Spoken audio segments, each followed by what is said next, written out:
All right, so let's dive into this idea of how we look at our work as Christians. Okay. Sometimes it feels like it's way easier to just pour all my energy into my job. Yeah. I get paid, I get recognized, Yeah. I see the results.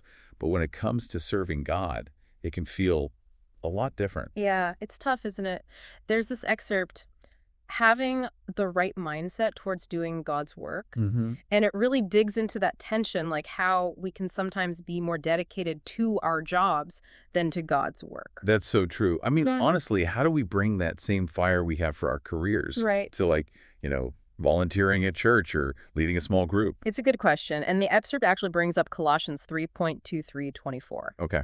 It says, "Whatever you do, work at it with all your heart as working for the Lord, not for human masters, since you know that you will receive an inheritance from the Lord as a reward. It is the Lord Christ you are serving." Wow. Okay. So it's like all of our work, even our jobs, should be seen as serving Christ. Exactly. It's not about splitting our energy. It's about seeing everything we do as an act of worship. Okay. That makes a lot of sense. And that makes me think about how easy it is to get caught up in doing things for recognition. Oh, yeah. Like I'm doing this so people will see how good I am, or so I'll get a pat on the back. And that's where the danger is, right? Because the verse is saying, hey, your earthly boss may not see everything you do, but God does, Mhm. and he's the one we should be working for. And you know what? Sometimes it's easy to just go through the motions in church. Like I'm here, I'm doing my part, but Yeah, is my heart really in it? I've been there. I think we all have. And the excerpt kind of calls us out on that, you Yeah. know? It asks us to examine our motivations. Uh, Are we serving out of obligation for recognition or out of love for God? Okay, so how do we get out of that rut? How do we Mhm. shift our mindset from just going through the motions Mhm. to actually pouring our hearts into God's work? Well, the excerpt reminds us about the ultimate reward. Matthew 6.19-21, where Jesus talks about storing up treasures in heaven, Okay, not on earth. It's about shifting our focus from temporary rewards to those eternal ones. that's a good point. Because, I mean, getting a promotion at work feels good, don't get me wrong, Yeah. but it's fleeting. It doesn't compare to hearing, well done, good and faithful servant from God. It really doesn't. And I think that's what should fuel our passion for God's work. Knowing that it has eternal significance Hmm. should make us want to approach it with even more intensity than anything else we do. Yeah, and it all comes back to this: God sees it all. Yeah, He sees our effort even when no one else does, and he doesn't forget it. absolutely. And that leads to a pretty big question that the excerpt brings up. Okay. If God sees and values our work in ministry, why are we so worried about what other people think? Why do we seek recognition from them when the only recognition that truly matters comes from God? Man, that's a tough one. Huh. That's something to really think about. So practically speaking, how do we live that out every day? Yeah. How do we make sure we're serving with the right heart, not just for show? Well, that's where it gets real, right? Putting it into practice. And the excerpt has some good stuff on that, like Yeah. serving with joy and gratitude. Joy and gratitude. Hmm. How do we do that when sometimes the work itself isn't, that exciting? Like what about cleaning up after a church event or spending hours on some project nobody will even notice? Yeah, you're right. A lot of ministry work is behind the scenes, but that's where gratitude comes in. Instead of thinking, I got to do this, Yeah. think I get to do this for God. Yeah, I like that. It's about remembering that we have this privilege of serving God. We have these gifts and talents he's given us, Hmm. and using them to serve others is a way to honor him. So it's less about the task itself and more about the heart behind it. Exactly. And when we serve with gratitude, it changes everything. Yeah, it's like those mundane tasks become acts of worship. That's it. And it connects to another point the excerpt makes: understanding the value of ministry. Okay. Even small acts of service, they can have a big impact. We might not always see the immediate results, but God is using our efforts to build his kingdom. It's like that saying, we can do small things with great love. Yes. And it reminds us that ministry isn't just about the big, flashy stuff. It's about showing up consistently, even when nobody's watching, and doing what needs to be done with a willing heart. I heard this once: faithfulness in the small things leads to faithfulness in the big things. That's so good. And it's encouraging, when we feel like our contributions are insignificant, Hmm. God sees our faithfulness even in those small tasks. But how do we balance this idea of working hard for God with not wanting recognition from people? Because let's be real, it feels good to be appreciated. It's true. It's a tension we all deal with. And the excerpt reminds us to remember who we're serving. Right. It's not about impressing people or building ourselves up. It's about glorifying God. It's like that verse from Colossians, it is the Lord Christ you are serving. If we're always trying to get approval from people, it's like we've forgotten who our true audience is. You got it. Yeah. Our focus should be on pleasing God, not people.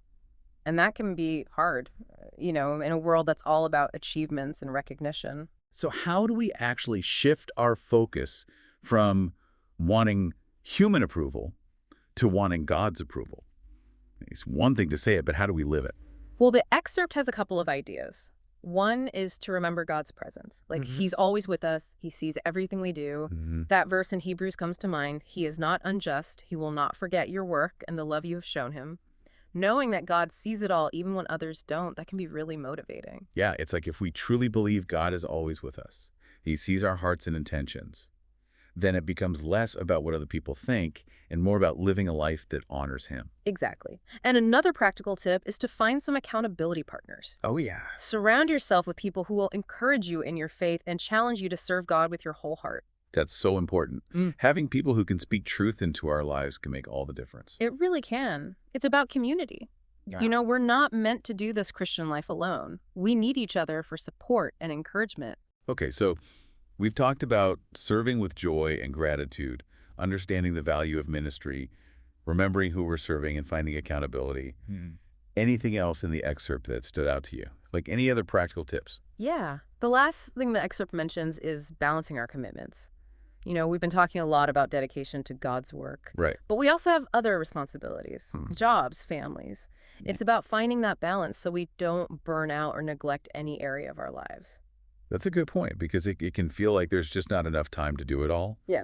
How do we prioritize serving God without neglecting our other responsibilities? It's definitely a challenge. And the excerpt doesn't give us like a magic formula, but it does encourage us to seek God's wisdom in figuring out our priorities and managing our time well. So it's about talking to God, honestly asking him to guide us and help us make wise decisions about how we spend our time and energy. Exactly. And it also means setting healthy boundaries, learning to say no to things that might be good but aren't the best use of our time. It's about being intentional with our commitments, making sure we're prioritizing the things that align with our values and our calling. That makes sense. Yeah. So as we wrap up this part of our deep dive, what's one key takeaway that you hope our listener will really hold on to? I think the most important thing is that our dedication to God's work should be full of joy and gratitude, and we should really understand how important it is for eternity. It's not about getting recognition or praise from people. It's about serving with all our hearts, knowing that God sees everything we do and that our work matters. That's so well said. And it challenges us to really look at our motivations and make sure we're serving God with the right heart. It's about focusing on the eternal rewards, not just the temporary ones. It's funny, we've been talking about this whole idea of serving God. Yeah. And I keep thinking about legacy. What do we want to be remembered for? What kind of impact do we want to leave on the world? That's a great question, and it actually fits in perfectly with how the excerpt wraps things up. It says that doing ministry as Christians isn't just like an extra thing. It's core to who we are. Like, it's not just something we do on Sundays. It's part of our identity. Exactly. And the excerpt brings in 1 Peter 4:10-11, which talks about using our gifts to serve others as good stewards of God's grace. Oh, man, that's one of my favorites. It's like a reminder that God gives us each these unique gifts, and we're not supposed to just keep them to ourselves. They're for using to bless others and build God's kingdom. Yeah, it's about recognizing that even the work we do in ministry, like teaching Sunday school or volunteering, it's all an expression of God's grace working through us. So it's not about what we get out of it. It's about what we can give. It's about being a channel for God's love in the world. Exactly. And the excerpt asks us, are we using our gifts to their full potential? Are we looking for ways to serve others and make a real difference? Yeah, instead of just going through the motions, we're called to live with purpose, to serve, to sacrifice, to reflect Christ's love. And that kind of life, a life poured out for others, that's what leaves a real legacy. Not one built on achievements or awards, but on the lives we touch, the difference we make in Jesus' name. That's powerful. So as we wrap up this whole deep dive, I want to leave everyone with this. How can you, in your own way, use your gifts to serve God and make a difference in the world? What legacy do you want to leave? It's a question worth thinking about and a challenge worth taking on. Definitely. I hope this conversation has pushed us all to think differently about work, not just our jobs, but how we serve God. Every act of service, even the small stuff, it matters for eternity.